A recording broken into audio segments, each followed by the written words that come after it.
दास म्हणजे परतंत्र, तंत्र म्हणजे अधीन. लक्षात घ्या, स्वतंत्र स्वाधीन, परतंत्र पराधीन. आणि नाथ महाराज म्हणतात त्याप्रमाणे जो परतंत्र आहे, पराधीन आहे, दास आहे, त्याला सुख असतच नाही. उलट एखादा व्यवहारातील मनुष्य असा म्हणेल की दासाला सुख आहे, त्यालाच नाथ महाराजांनी मूर्ख म्हटलेलं आहे. पराधीनासी सुख आहे म्हणे तो केवळ मूर्ख. पराधीनाला सुख आहे असं म्हणणारा कोण आहे म्हटले?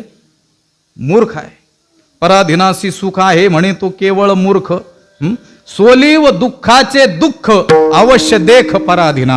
पराधीनाला अवश्य दुःख आहे. आणि कसं दुःख? सोलीव दुःख, निरस दुःख, निव्वळ दुःख, ज्याच्यामध्ये सुखाचा कणभरही लवलेशही नाही, असंच दुःख कोणाला प्राप्त होतं? सेवकाला.